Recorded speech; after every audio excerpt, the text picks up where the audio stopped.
Sometimes the people we think we know best are the ones keeping the biggest secrets. When you lose family, you realize how many words were left unsaid, how many questions will never get answered.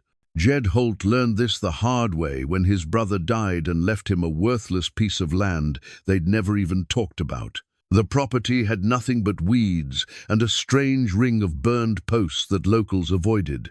Most folks said the ground was cursed, but Jed was 67 years old and figured he'd seen enough of life to know real from nonsense. When he finally went to see what his brother had left him, those blackened posts made him curious. They stood in a perfect circle, like they were marking something. So he grabbed a shovel and started digging. What he found buried between those posts changed everything. What could make a quiet mountain man suddenly rich? Before we jump back in, tell us where you're tuning in from, and if this story touches you, make sure you're subscribed, because tomorrow I've saved something extra special for you. Jed Holt had always been a man of few words and fewer regrets, but sitting in that cramped lawyer's office in Millerville, Montana, he found himself drowning in both. The worn brass compass in his weathered hands had belonged to his father and his father's father, before that 3 generations of mountain men who'd made their living from the unforgiving wilderness that stretched beyond the valley. The compass needle pointed true north, just as it had for over a century, but Jed felt more lost than he had in decades. "Your brother Marcus left specific instructions," Attorney William Hayes was saying, his voice cutting through Jed's thoughts like a dull axe through hardwood. "The property transfers to you automatically, but only if you claim it within 90 days of his passing." Jed's thumb traced the smooth surface of the compass face, a habit he'd developed over the years when thinking hard about something. Marcus had been dead 2 weeks now, found in that Denver hospital bed, with nobody but the nurses to witness his last breath. 40 years. 40 years since they'd spoken more than a handful of words to each other, and now this. What's so special about this land that he'd put conditions on it? Jed asked, his voice carrying the gravelly tone of a man who'd spent more time talking to mountains than to people. Hayes shuffled through the papers on his mahogany desk, a piece of furniture that looked as out of place in this frontier town as Jed felt in his Sunday clothes. The property is approximately 200 acres, located about 30 miles northeast of here. According to the deed, it's been in your family since 1882. Your great-grandfather, Samuel Holt, was the original owner. The name hit Jed like a cold wind off the peaks. Samuel Holt, the grandfather, he'd heard whispered stories about around campfires when he was just a boy. The old-timer who'd supposedly struck it rich in the gold, the fields before everything went to hell during the Panic of 1893. Family legend said Samuel had hidden his fortune somewhere in the mountains, but Jed had always figured that, for the kind of tall tales mountain folk liked to spin when the whiskey was flowing. "Has anybody been working the land?" Jed asked. "No, sir. It's been sitting empty for the better part of 30 years. Your brother paid the taxes on it religiously, but as far as anyone knows, he never set foot on the property." That sounded like Marcus, methodical, dutiful, keeping things in order from a distance. Even as boys, Marcus had been the one with the plans and the patience, while Jed preferred to trust his instincts and let the trail take him where it would. Maybe that's where things had started to go wrong between them. The lawyer leaned back in his chair, studying Jed with the careful expression of a man who'd learned to read character in faces weathered by mountain living. "There is one more thing, Mr. Holt. The locals, well, they have some peculiar notions about that particular piece of ground." "What kind of notions?" "They say it's cursed. Something about a fire that happened decades ago, and some strange markers left behind. Most folks in these parts won't even drive past the property line if they can help it." Jed almost smiled at that. In 67 years of mountain living, he'd learned that what city people called superstition, country people called experience. Still, he'd also learned that sometimes experience could lead you astray just as sure as ignorance could. The walk back to his truck gave Jed time to think, which was something he'd been doing too much of lately. Millerville hadn't changed much since his last visit 5 years ago, still the same weathered storefronts, the same old-timers sitting on the porch of Murphy's General Store, watching the world go by like they were keeping score of something. The mountains that ringed the valley stood eternal and patient, their peaks catching the late afternoon sun in shades of gold and purple that reminded him why he'd never been able to leave this country for long. His truck was a 1987 Ford that had seen better decades, but it started on the second try and knew every back road in 3 counties. As he drove the familiar route back to his cabin, Jed's mind wandered to memories he'd kept buried for the better part of 4 decades. Marcus had been 2 years younger, but always seemed older somehow, always thinking 3 steps ahead, while Jed was still figuring out step 1. They'd been close, once closer than most brothers, their father used to say. They'd trapped together in the high country, shared the kind of silence that only comes between people who truly understand each other. But then came that winter of 1984, when everything between them had gone sideways over a woman, and words that couldn't be taken back. Sarah Mackenzie had been the prettiest girl in 3 counties, with auburn hair that caught the light like autumn leaves and a laugh that could make even the grimmest old trapper forget his troubles. Both brothers had loved her, though neither had admitted it to the other until it was too late. When she'd chosen Marcus, Jed had felt something break inside him that went deeper than pride. When she died in that car accident 6 months later, that break had turned into a chasm that neither brother had known how to cross. The cabin came into view as Jed rounded the last bend, a solid structure of hand-hewn logs that his father had built in 1952, situated on 20 acres of good bottom land with a creek running through it. The place wasn't much to look at, but it had everything a man needed: fresh water, good hunting, and enough solitude to hear yourself think. Jed had added a workshop and expanded the kitchen over the years, but otherwise kept it much the same as his father had left it. Inside, the familiar sense of wood smoke and coffee grounds greeted him like old friends. He hung his good jacket on the peg by the door and reached for the flannel shirt that had been his uniform for most of his adult life. The compass went into his shirt pocket, where he could feel its weight against his chest, a reminder of the men who'd come before him and the responsibilities they'd carried. The evening stretched ahead of him with the kind of quiet that most people found unsettling, but Jed had learned to appreciate. He built up the fire in the stone hearth, more for the comfort of the flames than for warmth, and settled into his father's old rocking chair with a cup of coffee that was strong enough to wake the dead.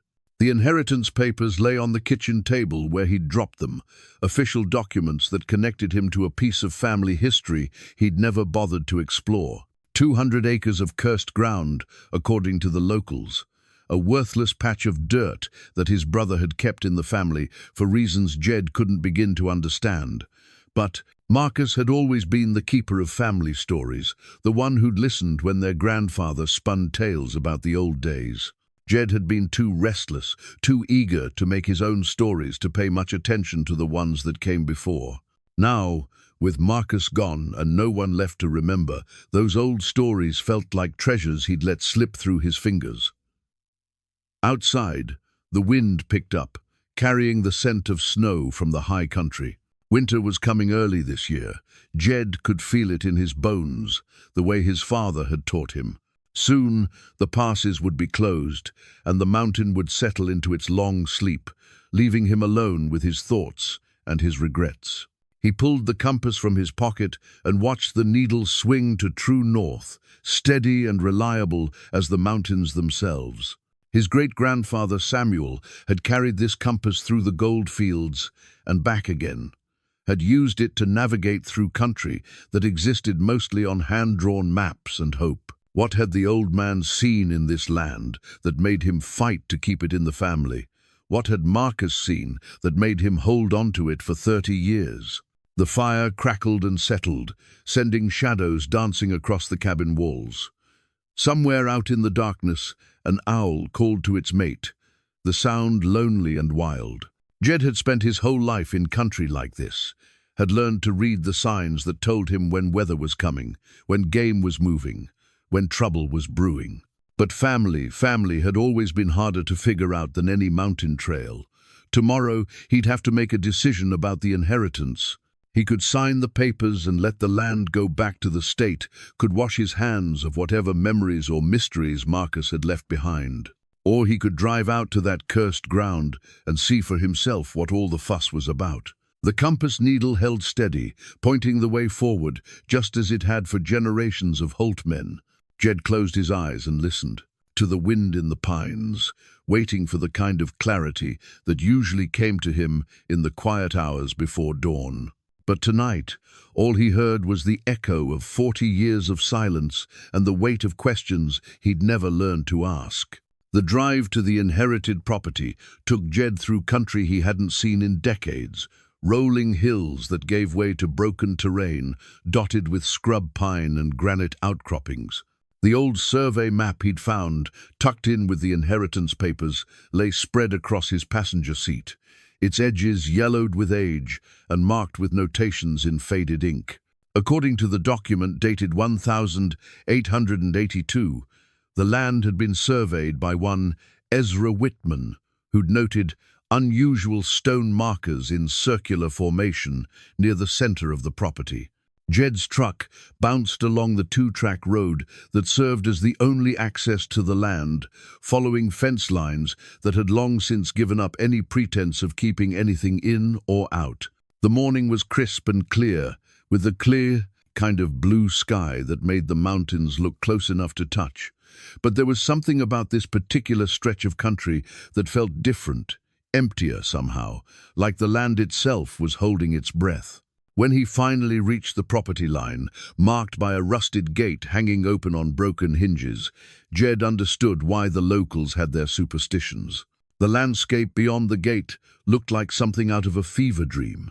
What should have been grassland was instead a patchwork of barren ground and scattered vegetation, as if the earth itself couldn't decide what it wanted to grow. And there, rising from the center of a natural clearing like the bones of some ancient creature, stood the ring of posts that had sparked his curiosity. Jed parked the truck and walked slowly toward the circle, his boots crunching on ground that seemed harder and more brittle than it should have been. The posts there were 12 of them, stood roughly 8 feet tall, and were clearly hand-hewn, though time and weather had stripped away most of their bark. What caught his attention immediately was the way they'd been burned. These weren't just charred logs, they'd been deliberately blackened, each one showing the same pattern of controlled burning that spoke of human intention rather than wildfire. As he moved closer, Jed could see that the posts weren't randomly placed. They formed a perfect circle, with each post positioned exactly the same distance from its neighbors. At the base of each post, someone had placed stones, not just any stones, but carefully selected granite pieces that had been shaped and fitted together, like the foundation of a building that had never been built. Wouldn't go any closer if I were you. Jed spun around to find an old man emerging from a stand of aspen trees at the edge of the clearing. The stranger was probably pushing 80, with the kind of weathered face that spoke of a lifetime spent outdoors. He wore faded overalls and a wool coat that had seen better decades, and he moved with the careful gait of someone whose joints had been arguing with mountain winters for too long. "Name's Charlie Dunbar," the old man said, stopping a respectful distance away. "I live about 2 miles south of here. Saw the dust from your truck and figured I'd better come see who was poking around this place." Jed Holt. "This is my land now, inherited it from my brother." Charlie's expression shifted from suspicion to something that might have been sympathy. "Your brother, you say? Would that be Marcus Holt?" "You knew Marcus?" "Met him a few times over the years. He'd come out here maybe once or twice a year, always alone, always asking questions about the old days." Charlie gestured toward the circle of posts. "He was mighty interested in these markers, just like you seem to be." Jed looked back at the strange formation. "What do you know about them?" "More than I care to, truth be told. Charlie pulled a tobacco pouch from his coat pocket and began the ritual of rolling a cigarette. My grandfather used to tell stories about this place, said there was a homestead here once, back in the 1892. Belonged to some family named Holt. That'd be your people, I'm guessing. The connection hit Jed like a cold wind. My great-grandfather Samuel had a place out here. According to the old-timers, he did. Built himself a fine house, had a barn and outbuildings, even tried his hand at farming for a while. But then came the fire. Charlie struck a match and lit his cigarette, the smoke drifting away on the morning breeze. Story goes that Samuel Holt had himself some kind of falling out with certain folks in town. Money troubles, they said, though nobody knew for sure what kind. One night in the winter of 1895, his whole place went up in flames. House, barn, everything. What about Samuel? What happened to him? That's where the story gets strange. Some folks said he died in the fire. Others claimed they saw him loading a wagon in the middle of the night, heading up into the high country with what was left of his family. The truth of it is, nobody really knows. What's certain is that after that fire, nobody wanted to rebuild here. They said the ground was cursed. Jed studied the posts with new eyes. These markers, they're where the buildings used to stand? That's what my grandfather always claimed. Said Samuel Holt set those posts himself before he disappeared, marking the spots where his life's work had stood. Burned them black as a reminder of what he'd lost, or maybe as a warning to anybody who came after.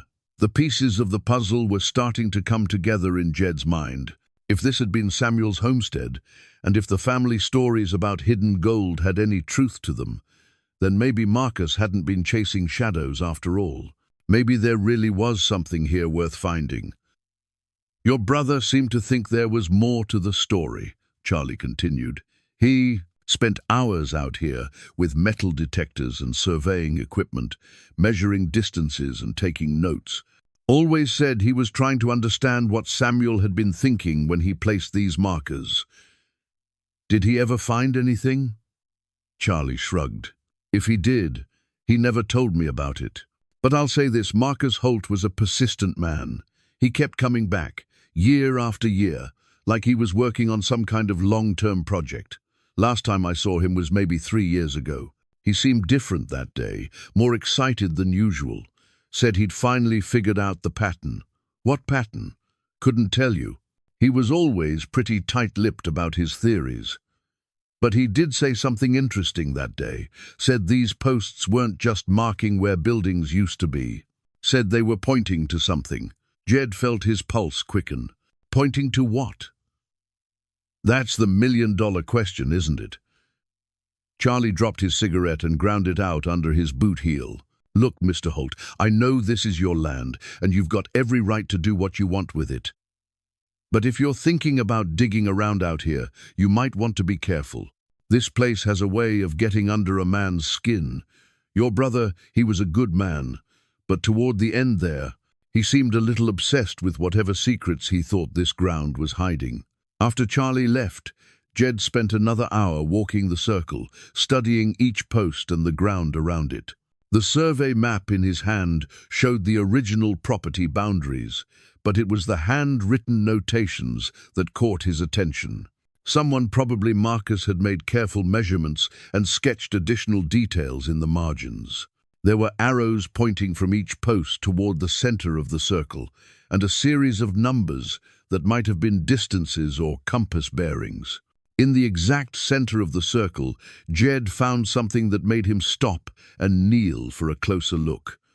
The ground here, it was different, darker somehow, and when he scraped away the surface layer of dirt with his boot, he found what looked like the remains of a stone foundation. Not much, just a few carefully placed rocks that might have once supported a building's corner posts. But it was enough to confirm that Charlie's story had some truth to it. As the sun reached its zenith and the shadows of the posts grew short and sharp, Jed made a decision that would change everything. He walked back to his truck, pulled a folding shovel from the toolbox, and returned to the center of the circle. If Samuel Holt had hidden something here, if Marcus had spent years trying to solve this puzzle, then maybe it was time for the last of the Holt men to finish what his family had started.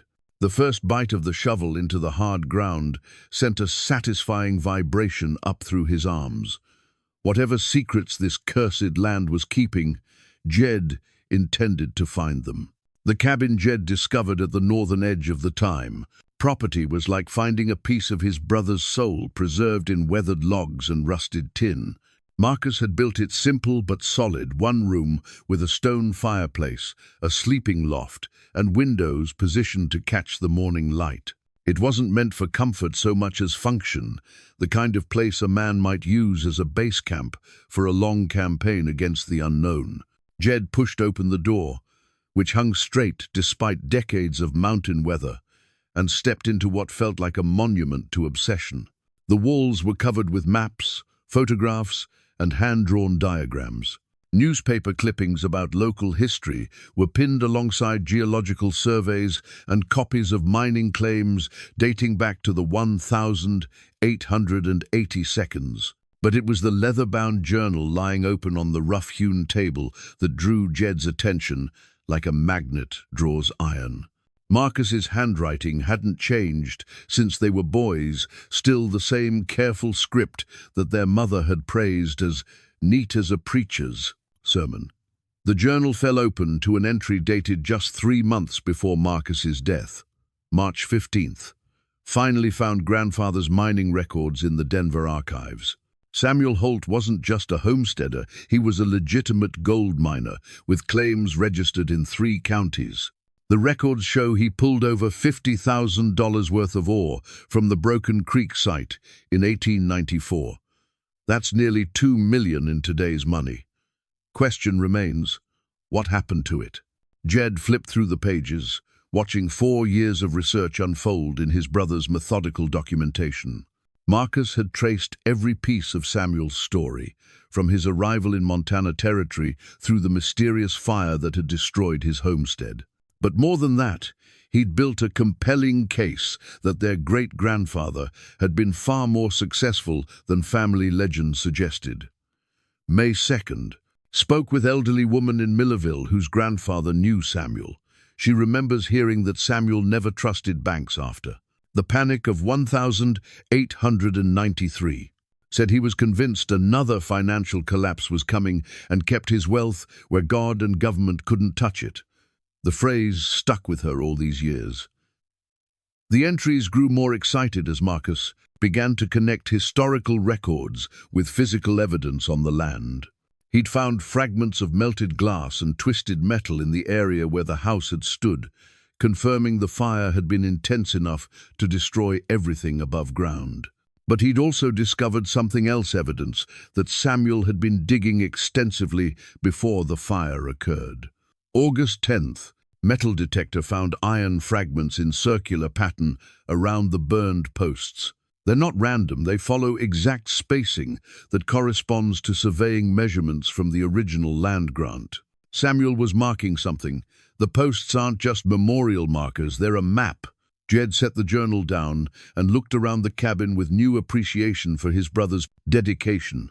This wasn't the work of a weekend treasure hunter or someone chasing childhood fantasies. Marcus had approached the mystery like a detective working a cold case, gathering evidence piece by piece until a picture began to emerge. On the wall above the table, Marcus had created what looked like a master diagram of the property. The 12 burned posts were marked with precise measurements, and lines were drawn, connecting them in various patterns. At the center of the diagram, where the lines intersected most frequently, Marcus had written a single word in red ink. Here. But Jed's attention was drawn to something else, a collection of photographs pinned to one corner of the wall. They showed the property as it existed now, but also included what appeared to be much older images. One photograph, sepia-toned and cracked with age, showed a prosperous-looking homestead with a large house, several outbuildings, and what looked like a mine shaft entrance carved into the hillside behind the main residence.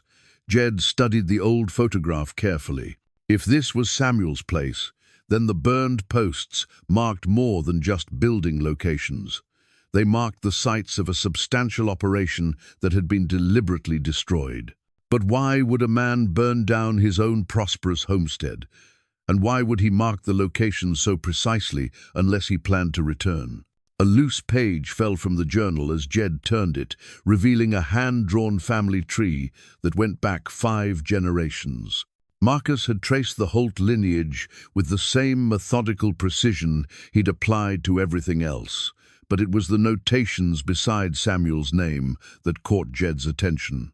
Marcus had written, "Disappeared 1,895 last seen, heading toward high country with loaded wagon. Possible destination, winter cabin near Broken Creek. Research suggests he had advance warning of trouble." The implications were starting to crystallize in Jed's mind. If Samuel had known the fire was coming, if he'd had time to prepare, then he might have had time to hide his wealth before disappearing into the mountains. The burned posts weren't just marking what was lost, they were marking what was hidden. Jed spent the rest of the afternoon reading through Marcus's research, and with each page, his respect for his younger brother's intelligence and persistence grew. Marcus had systematically eliminated dozens of theories and possibilities, narrowing his focus through careful analysis of historical records, geological surveys, and physical evidence. By the time he'd reached his final entries, Marcus was convinced that Samuel had buried a significant portion of his wealth somewhere within the circle of posts. November 3rd. The pattern is becoming clear. Samuel wasn't just hiding gold, he was creating a puzzle that only family could solve. The spacing of the posts corresponds to traditional surveying methods, but the angles are off by exactly 15 degrees. That's not surveying. Error, it's intentional. He was encoding the location using knowledge that would be passed down through the family. But the final entry in the journal was different from the others, less analytical and more emotional. December 8th. Jed should be here for this. Whatever Samuel hid, whatever secrets this land holds, they belong to both of us. The fight we had over Sarah was 40 years ago, and she's been gone almost as long. I've been too proud to reach out, and now I'm running out of time. Maybe this inheritance will bring him home. Maybe we can finish what Samuel started, together. Jed closed the journal with hands that weren't quite steady. All these years, he'd thought Marcus had forgotten about their family, had moved on to a life that didn't include the mountains or the memories they'd shared. But Marcus had been here all along, working to preserve something that connected them to their history and to each other. Outside, the afternoon sun was beginning to slant through the windows, casting long shadows across the maps and diagrams that covered every surface of the cabin. Jed could hear the wind picking up in the pines, carrying with it the promise of weather and the scent of snow from the high country. Winter was still weeks away, but mountain weather had its own schedule, and a man learned to pay attention to the signs. He walked to the window and looked out at the circle of burned posts, seeing them now not as mysterious markers, but as pieces of an elaborate puzzle that his great-grandfather had created over a century ago. Samuel Holt had been a careful man, a man who understood that the real treasures in life were the ones you had to work for. He'd hidden his wealth not just to protect it from thieves or government collapse, but to ensure that only someone willing to understand the family's history would ever find it. Marcus had done the hard work, the research, the analysis, the careful documentation of every clue. Now it was up to Jed to finish what both his brother and his great-grandfather had started, and for the first time in 40 years, he felt like he was exactly where he was supposed to be. Hidden beneath a loose floorboard in Marcus's cabin, Jed found something that made his breath catch in his throat, a canvas tool roll wrapped around implements he recognized from childhood memories. His grandfather's mining tools, tools that had been passed down through the family and supposedly lost when their father's barn burned down in 1962. The pickaxe head was still sharp despite its age, the handle worn smooth by generations of Holt hands. The gold pan showed the telltale scratches of a tool that had seen real use, and the small hammer bore the initials SH, carved deep into the hickory handle. Samuel's tools. Somehow, Marcus had found them. A folded paper tucked into the roll explained how. Marcus had tracked down the tools through an estate sale in Billings, purchasing them from a dealer who'd bought them, from the family that had rented the Holt property after Samuel's disappearance. The paper also included a note in Marcus's careful handwriting. These tools know the ground here better than any of us. Maybe they'll remember what Samuel wanted them to find. Jed carried the tools back to the circle of posts with a sense of ceremony that surprised him. These weren't just implements. They were connections to a man whose decisions had shaped 3 generations of his family. As he hefted the pickaxe and felt its familiar weight, memories surfaced of his own father, teaching him how to read the color of dirt, how to tell hardpan from loose earth, how to follow a promising seam through bedrock and disappointment. The work went faster with proper tools, but it also went deeper. Using Samuel's pickaxe to break the hard ground felt like completing a conversation that had been interrupted over a century ago. Each swing of the tool revealed layers of earth that told the story of this place. The black ash layer from the fire, the older soil beneath that spoke of years when this land had been productive and cared for. But it was the systematic nature of the search that began to reveal patterns Samuel had encoded in the landscape. Following Marcus's diagrams, Jed worked outward from the center of the circle in a careful grid pattern, excavating small test holes at precise intervals. Most yielded nothing but rocks and clay, but a few showed signs of previous disturbance areas where the soil had been dug and refilled, where the normal layering of earth had been interrupted by human activity. "You're drawing attention, you know." Jed looked up from his digging to find Charlie Dunbar standing at the edge of the circle, but this time the old man wasn't alone. A younger fellow stood beside him, maybe 40 years old, with the kind of soft hands and clean clothes that marked him as a town dweller rather than someone who made his living from the land. "Name's David Crenshaw," the younger man said, stepping forward with the aggressive confidence of someone accustomed to getting his way. "I represent certain business interests that have had their eye on this property for some time." Jed leaned on Samuel's pickaxe and studied the man with the careful attention he'd learned to give strangers in the backcountry. Crenshaw had the look of someone who spent more time in boardrooms than outdoors, but there was something predatory in his manner that suggested he wasn't quite as soft as his appearance indicated. "What kind of business interests?" Jed asked. "Mining consortium. This whole area is being surveyed for potential mineral extraction.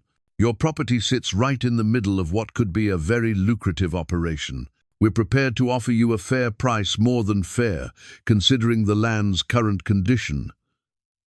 Charlie spoke up before Jed could respond. "Funny thing about that, Mr. Crenshaw, I've lived in this valley my whole life, and I never heard about any mining survey until after Marcus Holt died." Crenshaw's smile never wavered, but something cold flickered behind his eyes. "Market conditions change, Mr. Dunbar. What wasn't economically viable yesterday might be quite profitable today. The question is whether Mr. Holt here is interested in making some real money from this worthless ground, or whether he wants to spend his golden years playing in the dirt like a child with a sandbox." Jed felt his temper rise at the man's tone, but years of mountain living had taught him the value of patience. "Appreciate the offer," he said evenly, "but I'm not looking to sell just yet." Of course. But you should know that if mineral rights are confirmed in this area, the government has ways of acquiring property for the public good. Eminent domain can be a complicated process, especially for elderly property owners who might not understand all the legal implications. The threat was politely delivered, but unmistakable. Jed straightened up from his work, and something in his expression made Crenshaw take a half-step backward. Mountain men didn't reach 67 years old by backing down from bullies, whether they wore business suits or carried guns. "Mr. Crenshaw," Jed said quietly, "I think you'd better head back to town now. And I think you'd better not come back to my land without an invitation." After the men left, Jed returned to his digging with renewed determination. Whatever Samuel had hidden here, it was valuable enough that modern-day claim jumpers were already circling like vultures. The urgency he'd felt since reading Marcus's journal now had an additional edge time, might be running out faster than he'd thought. As the afternoon wore on, his systematic search began to reveal more evidence of Samuel's work. The pattern of previous excavations became clearer with each test hole, and Jed began to understand that his great-grandfather hadn't just buried treasure randomly. Samuel had created a complex system, using the burned posts as reference points for a grid of hiding places. The breakthrough came just before sunset, when Jed's pickaxe struck something that rang like a bell instead of thudding like stone. Kneeling in the shallow hole he dug, he carefully cleared away the dirt to reveal a corner of what looked like a metal box. His heart hammered as he worked to expose more of the object, but as the last light faded from the western sky, he forced himself to stop and cover his work with a canvas tarp. Samuel's treasure, or at least part of it, was real. Marcus had been right about everything, but now Jed faced a problem his brother had never had to consider: how to extract a century-old secret while keeping modern-day thieves from stealing what 3 generations of Holt men had worked to preserve. As he packed Samuel's tools away for the night, Jed made a decision that would have made his great-grandfather proud. Tomorrow, he would return with better equipment and a more complete plan. Whatever Samuel had buried here belonged to the family, and Jed intended to make sure it stayed that way. The coded family tree Marcus had drawn turned out to be more than just genealogical curiosity. It was a map disguised as family history. Jed discovered this truth when he found the original document tucked between the pages of a mining manual that had belonged to Samuel himself. The hand-drawn chart showed 5 generations of Holt family members, but certain names were marked with small symbols that corresponded to locations on the property map Marcus had created. Each burned post, Jed realized, represented not just a building that had once stood there, but a family member who had contributed to Samuel's operation. The main house post bore the symbol for Samuel himself, while the barn post was marked with the symbol for Samuel's brother Thomas, who had apparently helped with the mining operation before disappearing into the California goldfields in 1894. Every man in the family had a role, Jed murmured, tracing the connections with his finger. And every role had a location. The pattern was elegant in its simplicity. Samuel had encoded the treasure map using family relationships that would be meaningful to his descendants, but meaningless to outsiders. The distances between posts corresponded to birth years, marriage dates, and other significant family milestones. It was the kind of puzzle that could only be solved by someone who understood both the family history and the land itself. But understanding the code was only the beginning. As Jed worked through Marcus's notes, he began to comprehend the full scope of what Samuel had accomplished. The man hadn't just hidden gold. He'd created an entire system of caches spread throughout the property, each one protected by layers of misdirection and encoded clues. The metal box Jed had found the previous evening turned out to be just the first test. A relatively small cache designed to confirm that the finder understood the basic pattern. When he returned at first light and carefully excavated the container, he found it contained about 2 pounds of raw gold nuggets and a letter written in Samuel's own hand.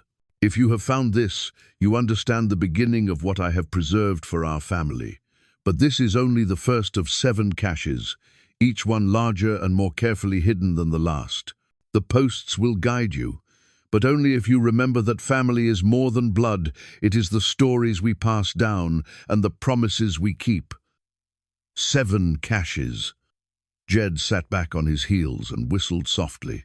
If the first cache contained 2 pounds of gold, and if each subsequent cache was larger than the last, then Samuel had hidden a fortune that would make any man wealthy for life. But the letter contained a warning that made Jed's stomach tighten with unease. "I have hidden this wealth, not just to preserve it, but to protect our family from those who would take what we have earned through honest labor." The fire that destroyed our home was not an accident, and the men who set it will not hesitate to kill for what they believe I possess. Trust no one outside the family. Work alone. And remember that some secrets are worth more than the gold they protect. As Jed reread the letter, he understood why Marcus had worked in secrecy for so many years. The treasure wasn't just valuable, it was dangerous. Samuel had been murdered for his gold, or had at least been driven from his home by men willing to kill for it. Those men were long dead, but greed was a disease that passed from generation to generation. And David Crenshaw's visit proved that Samuel's fears were still relevant more than a century later. The second cache took Jed 3 days to locate, even with Samuel's clues and Marcus's research to guide him. It was hidden beneath the post that marked where the family cemetery had once been, protected by a false bottom that had been carved into the bedrock itself. The excavation required careful work with hand tools to avoid damaging what lay beneath. But when Jed finally pried up the stone slab that covered the hiding place, he found himself looking at a fortune in raw gold and silver that took his breath away. But more than the wealth itself, it was the care with which Samuel had preserved family mementos alongside the precious metals. Wrapped in oiled leather were photographs of Jed's great-great-grandmother, a woman he'd never seen, but whose eyes held the same stubborn determination he recognized in his own reflection. There were letters from family members who had scattered across the frontier, mining tools that had been passed down through generations, and a deed to additional property that Samuel had never told anyone he owned. He was preserving more than gold, Jed said aloud, his voice echoing in the small excavation. He was preserving us. The emotional weight of the discovery hit him, harder than he'd expected. For 40 years, he'd thought himself alone in the world, except for the brother who wouldn't speak to him. But Samuel's caches revealed a family history rich with stories of courage, determination, and the kind of loyalty that transcended death itself. Each item, carefully preserved in the hiding places, told a story about people who had faced hardship with grace and met challenges with the kind of quiet strength that built the West. But it was the discovery of Marcus's own contributions to the caches that nearly brought Jed to his knees. Wrapped alongside Samuel's treasures were items that Marcus had added over the years.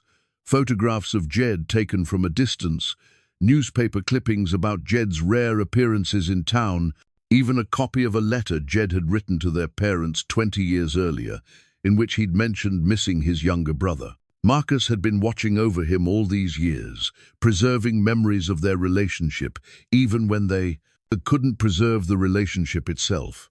The realization was both heartbreaking and healing, a reminder that love didn't always know how to express itself, but rarely truly died. As the sun set on his 3rd day of excavation, Jed sat beside the second cache and tried to process what he'd learned. Samuel's treasure was real and substantial, but it came with complications that extended far beyond its monetary value. The gold represented not just wealth but responsibility to family, to history, and to the memory of people who had sacrificed everything to preserve something meaningful for future generations. Tomorrow he would begin searching for the 3rd cache, but tonight he needed to consider what he would do with Samuel's legacy once he'd found all 7 hiding places. The wealth could change his life, could buy him comfort and security for whatever years remained to him, but it could also buy him danger, as David Crenshaw had already proven. Looking up at the stars that filled the mountain sky, Jed felt the weight of 3 generations of family secrets settling on his shoulders.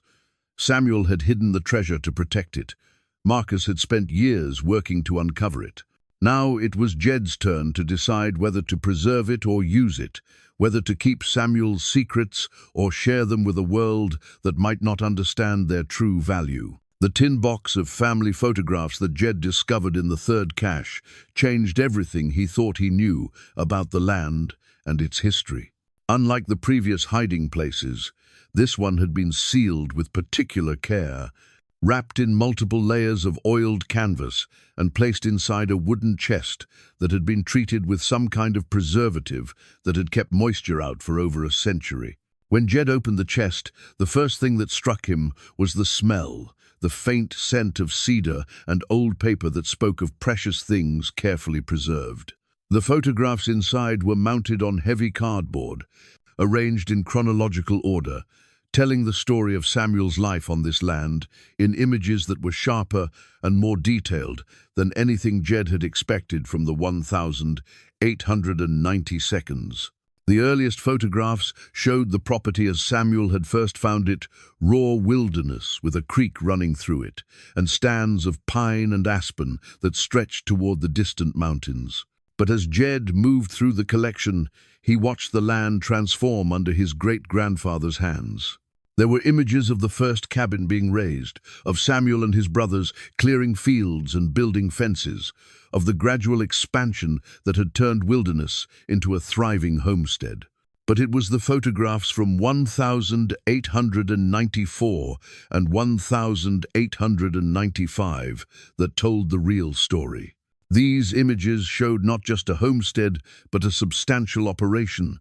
The main house was larger than Jed had imagined, with a wraparound porch and decorative trim that spoke of prosperity and pride. The barn was massive, big enough to house livestock and equipment for a serious farming operation. There were corrals and outbuildings, a blacksmith shop, and what looked like the entrance to a mine shaft carved into the hillside behind the main residence. Most importantly, the photographs showed the exact locations of structures that had been completely erased by the fire.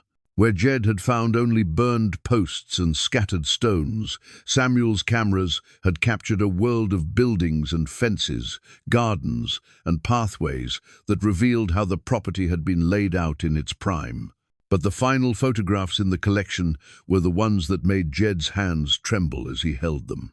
These images, clearly taken in the days before the fire, showed Samuel and several other men working frantically around the property. In one photograph, Samuel stood beside a heavily loaded wagon, his face grim with determination. In another, men were carrying wooden crates toward various locations around the homestead, their postures suggesting the crates were heavy and their contents valuable. The last photograph in the collection showed the burned posts themselves, but not as Jed knew them now. In this image, the posts were newly erected and still smoking, their charred surfaces black against the snow-covered ground. Samuel himself stood in the center of the circle, and even across the decades, Jed could see the pain in his great-grandfather's eyes as he surveyed what remained of his life's work. Written on the back of this final photograph, in Samuel's careful handwriting, was a message that made Jed's throat tight with emotion. For my family, who will come after the fire, took our buildings, but not our future. What we have earned through honest labor is hidden where only family can find it. The posts mark not what was lost, but what was saved. The photographs revealed what Marcus's research had only suggested, that Samuel had known the fire was coming and had used the time to hide not just gold and silver, but the accumulated wealth of a successful mining and farming operation. The burned posts weren't just memorials to destroyed buildings, they were markers pointing to the locations where Samuel had buried everything he could save from a life's work. But the photographs also revealed something else that chilled Jed to the bone. In several of the images taken just before the fire, he could see figures watching from the tree line, men with rifles who were clearly not part of Samuel's family or legitimate operation. These weren't random claim jumpers or opportunistic thieves. They were organized, patient, and dangerous. Samuel hadn't just been driven from his land, he'd been hunted. The realization added urgency to Jed's search and weight to David Crenshaw's threats. If Samuel's original enemies had been organized and persistent enough to force him into hiding, then modern treasure hunters might be just as dangerous. The wealth hidden on this property had already cost one generation of Holts, their home and possibly their lives. Jed couldn't let it cost him his life as well. Using the photographs as a guide, Jed was able to locate the fourth and fifth caches over the next week, each one larger and more carefully concealed than the last. The fourth cache, hidden beneath what had been the blacksmith shop, it contained not just gold and silver, but also weapons, rifles, and ammunition that Samuel had preserved against the possibility that he or his descendants might need to defend what they'd inherited. The fifth cache was the most elaborate yet, consisting of multiple chambers carved into the hillside and disguised to look like a natural cave. Here, Samuel had hidden the true fruits of his mining operation, nuggets and dust, that represented years of work in the gold fields, along with silver bars and coins that must have represented the savings of a lifetime. But it was in this cache that Jed found something that made him question everything he'd assumed about Samuel's disappearance. Hidden among the precious metals was a leather portfolio containing documents that proved Samuel hadn't just been a successful miner. He'd been a businessman with interests in banks, railroads, and mining consortiums throughout the territory. The man who'd supposedly died in a fire or disappeared into the wilderness had actually been one of the wealthiest men in Montana. The portfolio also contained correspondence that revealed why Samuel had made so many enemies. He'd been fighting a legal battle against a group of Eastern investors who were trying to acquire mineral rights throughout the territory, through intimidation and fraud. Samuel's wealth and his refusal to be bought or bullied had made him a target for men who were accustomed to getting what they wanted through whatever means necessary. As Jed studied the documents by lamplight in Marcus's cabin, he began to understand that Samuel's disappearance had been something more complex than simple exile. The man had staged his own death to escape his enemies, but he'd also preserved evidence of their crimes and hidden it where his family could find it. Samuel hadn't just left a treasure, he'd left a weapon. The question now was whether Jed had the courage to use it. The death certificate was tucked between the pages of a mining law manual in the sixth cache, and Jed almost missed it completely. When he unfolded the official document from Denver General Hospital, his hands went numb, and the paper fluttered to the ground like a dying leaf. The certificate was dated 3 months ago, signed by doctors he'd never heard of, and it declared Marcus Holt legally dead from complications of lung cancer. But Marcus Holt had died from a heart attack, not cancer. Jed knew, because he'd spoken to the attending physician himself, had made the arrangements for Marcus's body to be cremated, had signed papers confirming his brother's identity. Either someone had made a serious clerical error, or Marcus had died twice. Took you long enough to find that one? Jed spun around to find a figure emerging from the evening shadows at the edge of the clearing. Even in the dim light, even after 40 years of separation, he would have recognized that voice anywhere. Marcus Holt walked slowly toward the excavation site, moving with the careful gait of a man whose body had betrayed him, but whose mind remained sharp as winter air. "Hello, Jed." For a moment, neither brother spoke. Marcus looked older than his 65 years, his face gaunt and his hair white as fresh snow, but his eyes held the same intelligence that Jed remembered from their boyhood. He wore the kind of practical clothes that marked him as a man who'd spent time in the mountains, and he carried himself with the quiet authority that had always made him seem older than his years. "You're supposed to be dead," Jed said finally. "I am dead. Officially. The paperwork's all in order. The cremation was witnessed by proper authorities, and you've got the ashes in a nice urn back at your place." Marcus gestured toward the excavation site. "But dead men don't pay taxes, and they don't have to worry about legal challenges to their property rights. Sometimes being dead is the safest way to stay alive." Jed felt anger rising in his throat like bile. "You let me think you were gone. You let me grieve for you. You grieved for me 40 years ago. When Sarah died, this was just making it official." Marcus's voice was quiet but not apologetic. "I needed you to find this treasure on your own, needed to know if you cared enough about family to finish what Samuel started. And I needed to know if you could be trusted with the truth about what we've inherited." Which is what, exactly? Marcus walked to the edge of the excavation and knelt beside the wooden chest that held Samuel's documents. More than just gold, brother. Much more. Samuel didn't just hide wealth, he hid evidence.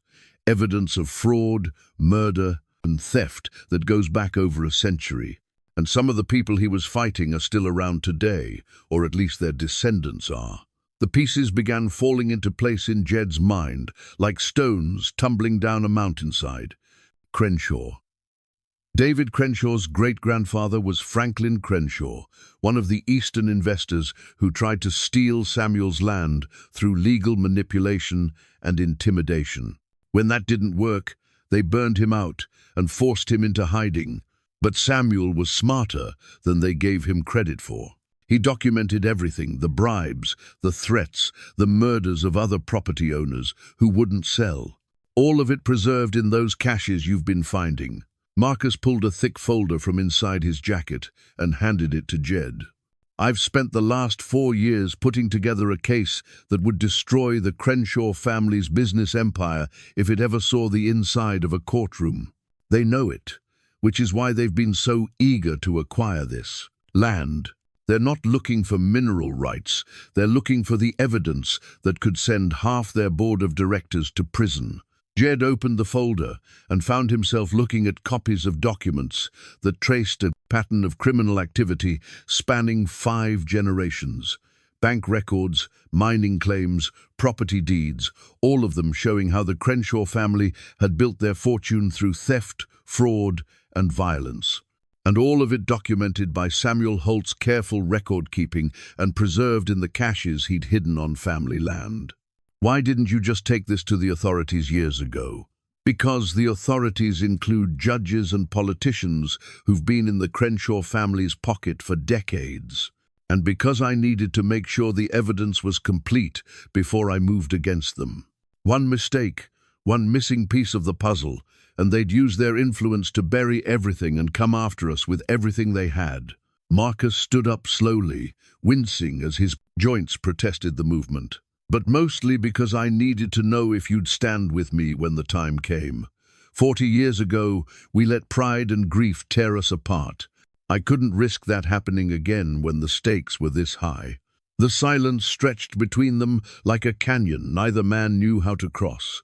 Jed studied his brother's face, looking for signs of deception or manipulation, but all he saw was the same stubborn determination that had driven Marcus to solve Samuel's puzzle in the first place.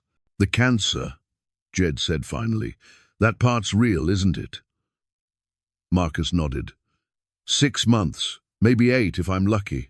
That's why I couldn't wait any longer to bring you into this. The Crenshaws have been circling this property like vultures ever since they heard I was dying.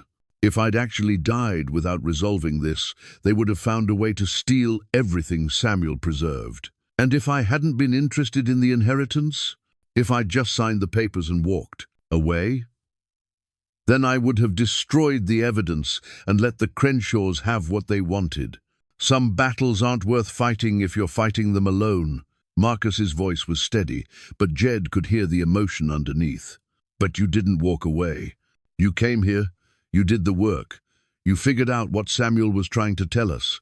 That tells me you're still the brother I remember, still someone I can trust with family secrets. Jed looked around the excavation site, at the tools and equipment that represented weeks of backbreaking work, at the treasures and documents that revealed a family history more complex and dangerous than he'd ever imagined. Then he looked back at Marcus, seeing not the stranger who'd been absent from his life for 40 years, but the brother who'd shared his childhood and his dreams before pride and grief had driven them apart. So what happens now? Now we finish what we started, together. Marcus pointed toward the center of the circle of posts.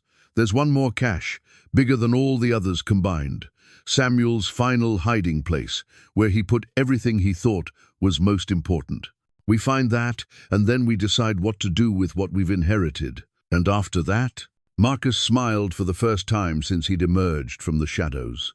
After that, we give the Crenshaw family something they've had coming for over a century. And maybe, if we're lucky, We get to be brothers again before it's too late. The original gold cache map that Marcus produced from his jacket pocket was unlike anything Jed had seen in the previous excavations. This wasn't just Samuel's careful handwriting documenting hiding places. It was a master plan that revealed the true scope of their great-grandfather's preparations. The map showed not just the locations of the 7 caches, but the connections between them, the way each hiding place had been designed to lead to the next, in a sequence that would only make sense to someone who understood both the family history and the land itself. Samuel wasn't just hiding treasure, Marcus explained as they studied the map by lamplight.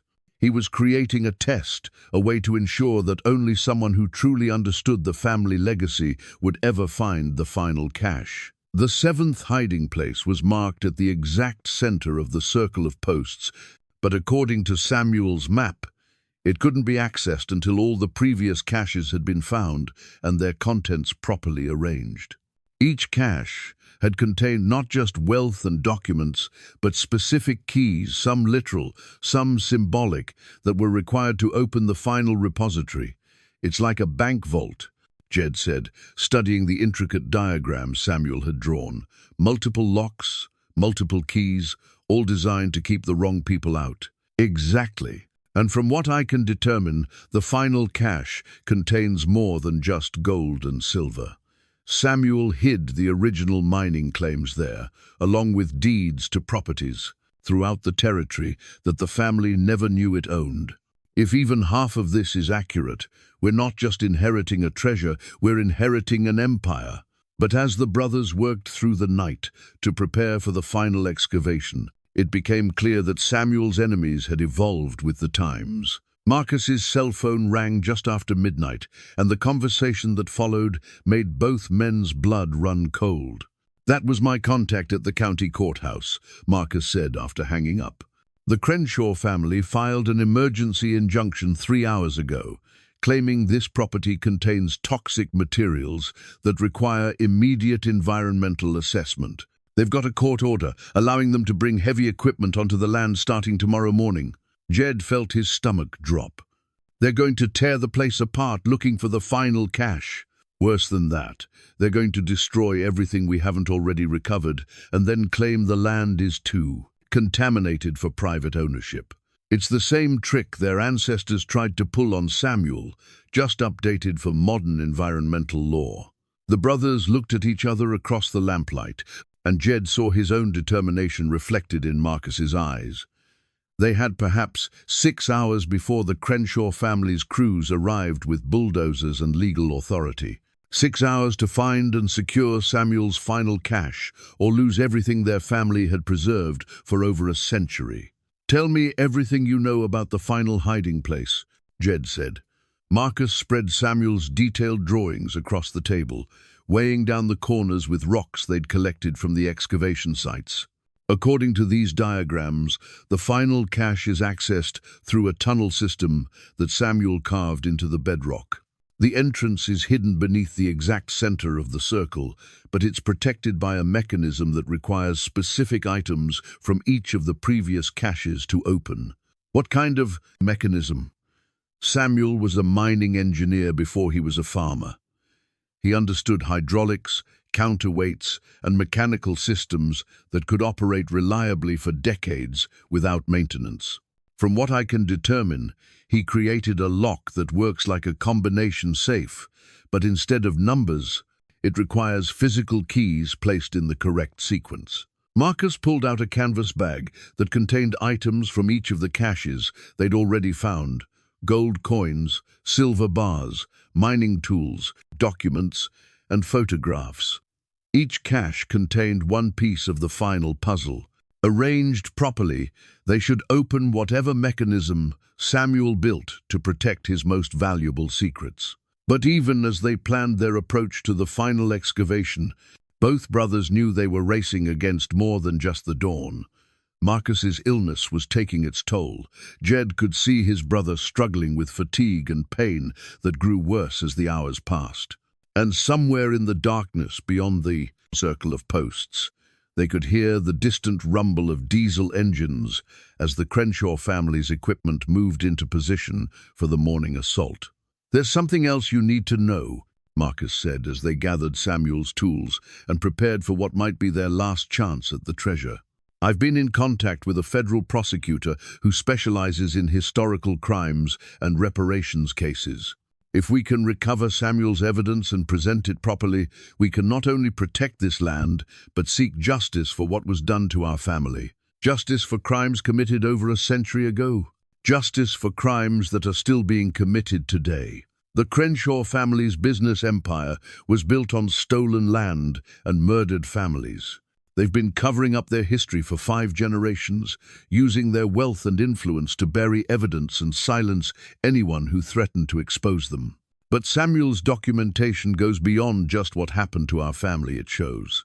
A pattern of criminal activity that continued well into the modern era. Marcus handed Jed a thick folder of documents. Property deeds, mining claims, business partnerships, all of them obtained through fraud or violence, all of them still generating income for the Crenshaw empire today. If we can prove the original crimes, we can force them to return everything they stole, not just from us, but from dozens of other families. The weight of responsibility settled on Jed's shoulders like a lead blanket. This wasn't just about family treasure anymore, it was about justice for crimes that had been allowed to stand for far too long. Samuel hadn't just hidden gold, he'd preserved evidence that could right wrongs that went back generations. As they worked by lamplight to set up equipment for the final excavation, Jed found himself thinking about the path that had brought him to this moment. 3 weeks ago, he'd been a solitary mountain man with nothing but his cabin and his memories. Tonight, he was part of something larger, a family legacy that connected him not just to his ancestors, but to a cause that transcended personal gain. "Are you ready for this?" Marcus asked as they prepared to begin the excavation that would either vindicate Samuel's sacrifice or see everything he'd preserved fall into the hands of his enemies. Jed looked around the circle of burned posts that had marked this ground for over a century, thinking about the man who'd placed them there as monuments to loss and hope. Samuel Holt had been driven from his land, but he'd never surrendered. He'd hidden his wealth and preserved evidence of the crimes committed against him, trusting that someday his family would return to finish what he'd started. "Samuel waited over a century for this moment," Jed said quietly. "Marcus spent 4 years preparing for it. I think I can handle 1 night of digging." As the first stars appeared overhead and the distant sound of approaching machinery grew louder, the Holt brothers began their final excavation. Whatever they found in Samuel's last hiding place, whatever secrets their great-grandfather had preserved beneath the cursed ground, would determine not just their own futures, but the fate of a family legacy that had survived fire, violence, and 40 years of silence. The time for hiding was over. The time for justice had come, and somewhere in the darkness beneath their feet, Samuel Holt's final treasure waited to be discovered by the grandsons who had finally learned to work together again. The pickaxe bit into the hard ground with a sound like thunder, and the brothers began their race against time. The golden family locket that emerged from the earth at exactly 4:30 in the morning was more than just the first piece of Samuel's final treasure. It was proof that they'd found the right place at the right time. Jed's hands trembled as he wiped away the dirt that had protected the delicate piece for over a century, revealing an intricate design that depicted a mountain landscape with a cabin nestled in the valley below. "Look at this," he whispered, holding the locket up to the lamplight. Marcus leaned closer, squinting through his exhaustion to see the details that had been preserved beneath decades of earth. When Jed pressed the tiny clasp, the locket opened to reveal 2 photographs, a stern-faced man with eyes that held the same determination Jed recognized in his own reflection, and a woman whose gentle smile seemed to reach across the years with warmth and grace. "Our great-great-grandparents," Marcus said softly. "Samuel's parents. I've never seen pictures of them before." But the locket was just the beginning. As the brothers continued their careful excavation in the growing light of dawn, they uncovered evidence of wealth that exceeded even their most optimistic projections. Gold nuggets the size of chicken eggs lay scattered among silver bars that bore the marks of professional refineries. Leather pouches contained gold dust so pure it seemed to glow with its own inner light, and wooden boxes protected coins from mints throughout the Western Territories. "Sweet Jesus!" Jed breathed as they uncovered chest after chest of precious metals. Samuel wasn't just wealthy, he was one of the richest men in the territory, and smart enough to hide it where nobody would think to look, Marcus added, pulling a canvas bag from one of the wooden chests. But look at this, he didn't just preserve wealth, he preserved the family itself. The bag contained dozens of personal items that told the story of Samuel's life and the lives of the family members who had come before him. There were letters from relatives who had scattered across the frontier, daguerreotypes of family gatherings, children's toys that had been carefully wrapped and stored, and a Bible that contained a handwritten family tree going back 7 generations. But it was the sound of approaching vehicles that cut through their celebration of discovery. The rumble of diesel engines and the clatter of heavy equipment announced that the Crenshaw family's crews had arrived earlier than expected, and they were moving fast toward the circle of posts. "We've got company," Marcus said, struggling to his feet and grabbing his rifle from where he'd leaned it against one of the burned posts.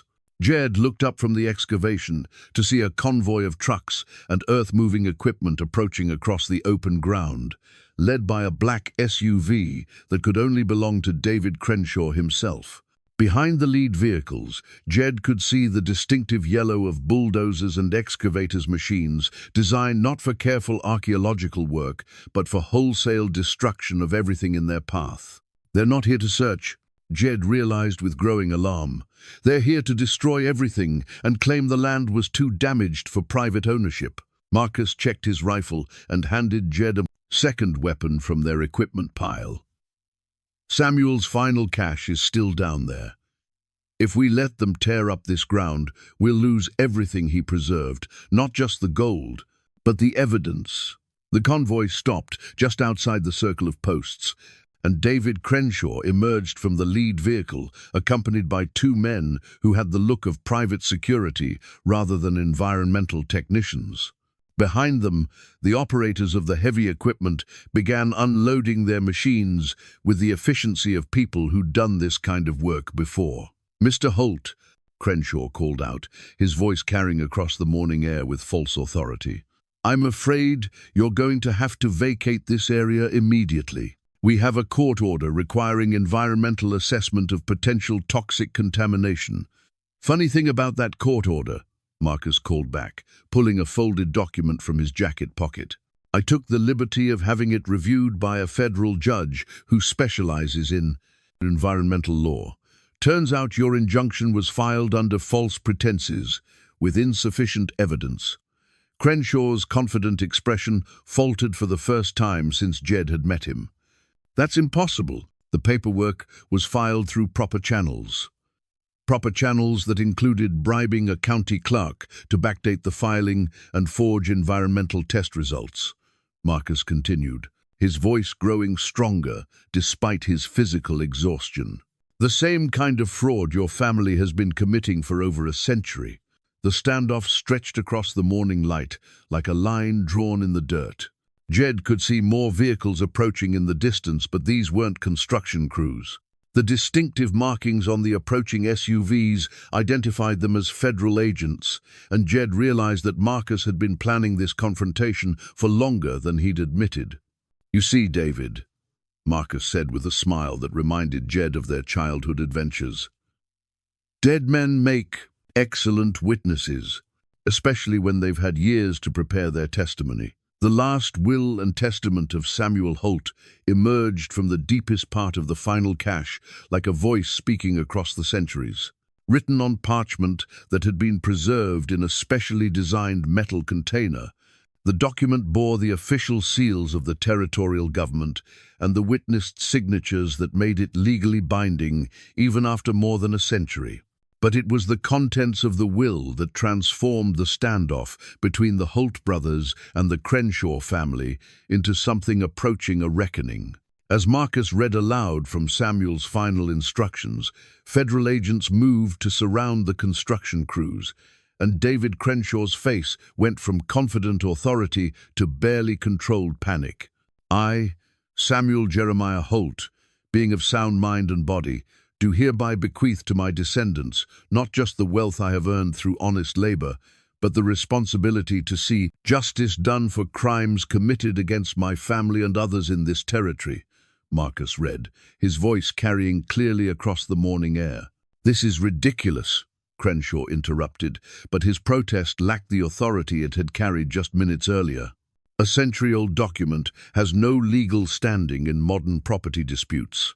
Actually, it does, said Agent Sarah Martinez, the lead federal investigator who had emerged from one of the approaching vehicles, especially when that document is accompanied by detailed evidence of ongoing criminal conspiracy spanning 5 generations. Marcus continued reading from Samuel's will, and with each paragraph, the true scope of the Holt family's inheritance became clear.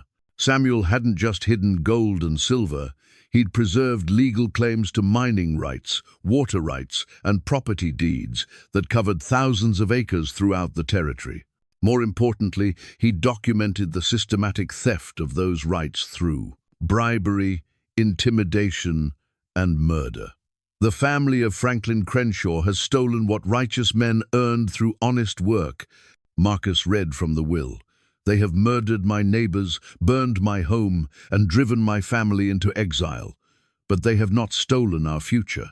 The wealth I have hidden will provide for my descendants, and the evidence I have preserved will ensure that justice is done, no matter how many years must pass before that justice comes. Agent Martinez stepped forward with a warrant that had been prepared based on Marcus's evidence. David Crenshaw, you're under arrest for conspiracy to commit fraud, destruction of historical documents, and violation of federal reparations statutes. The Crenshaw family's assets are hereby frozen, pending investigation of claims dating back to 1895. As federal agents moved to arrest Crenshaw and secure the construction equipment, Jed and Marcus returned to the final cache to complete their excavation of Samuel's inheritance. What they found in the deepest chamber of their great-grandfather's hiding place exceeded even the wealth they'd already recovered. Samuel had preserved not just precious metals, but the complete records of his business operations, bank accounts, investment portfolios, and partnership agreements that had been generating income for over a century.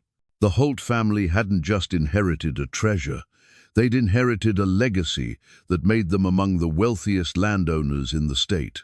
But more than the material wealth, it was Samuel's final letter that brought both brothers to tears. Written in his careful handwriting and addressed simply, "To my family," the letter revealed the heart of a man who had sacrificed everything to preserve something meaningful for future generations.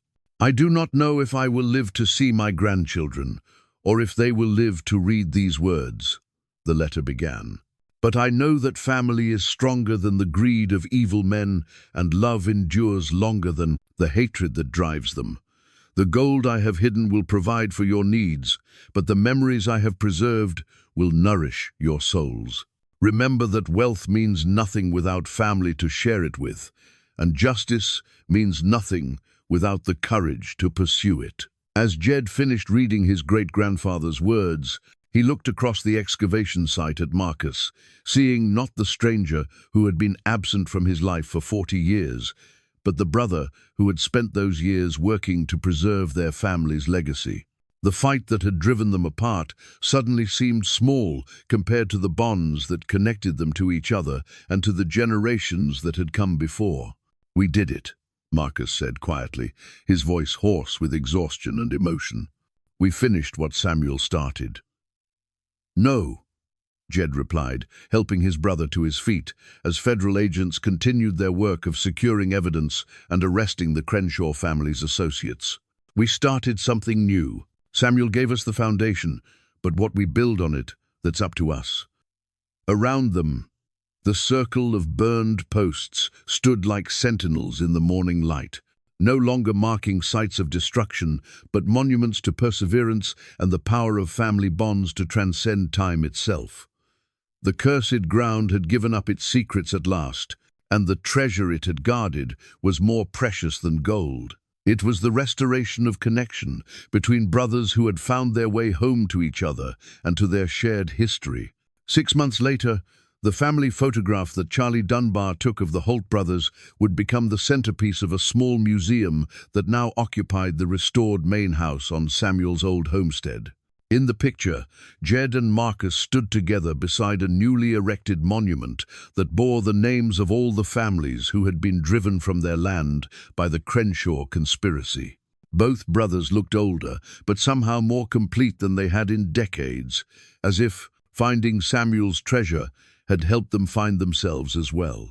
The transformation of the property had been remarkable. Using a portion of Samuel's wealth and working with federal reparations funds secured through the prosecution of the Crenshaw family, the brothers had rebuilt the homestead not as a private residence, but as a memorial to the frontier families who had been victimized by greed and violence. The main house now served as a visitors' center, where people could learn about the history of the territory and the courage of the men and women who had carved homes from the wilderness.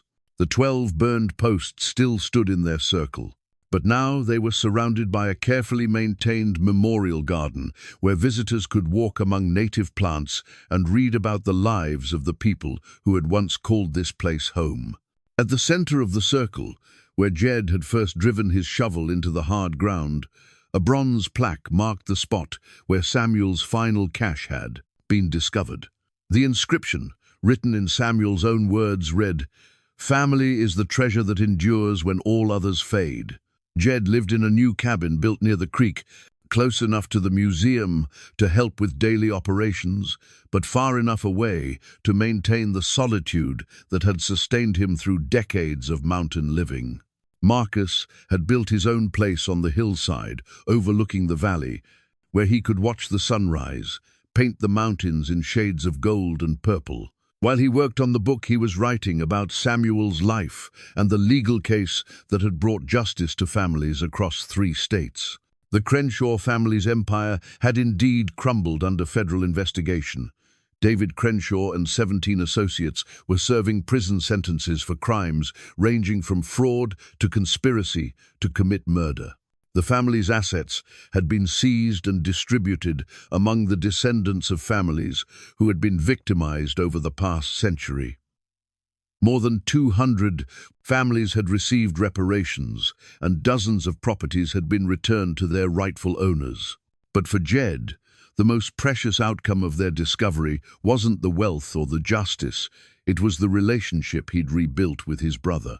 They met every morning at sunrise to drink coffee and plan the day's work, sharing the kind of comfortable silence that only came between people who truly understood each other. The 40 years of separation hadn't been erased, but they'd been forgiven, replaced by a deeper appreciation for the time they had left together.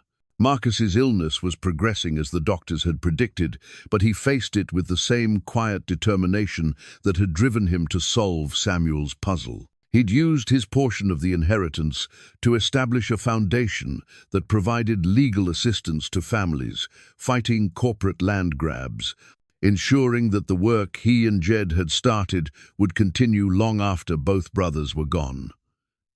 "Do you ever wonder what Samuel would think of all this?"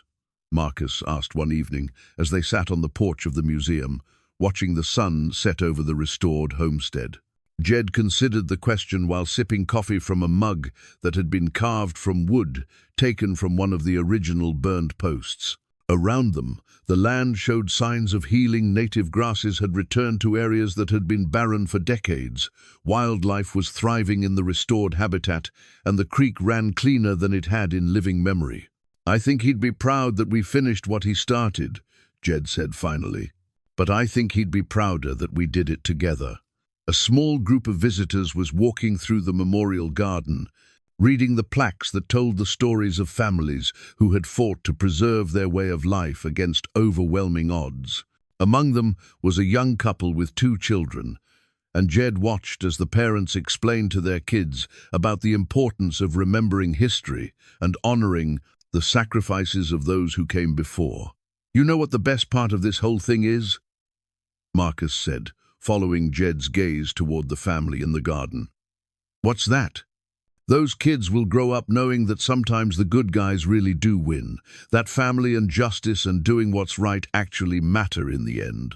As the evening stars began to appear overhead, the brothers sat in comfortable silence, listening to the wind in the pines and the distant call of coyotes in the hills. The cursed ground had been transformed into a place of healing and remembrance, and the treasure that Samuel had hidden beneath it had proven to be more valuable than gold. It was the knowledge that some bonds are strong enough to survive any separation, and some truths are worth preserving no matter how long it takes to reveal them.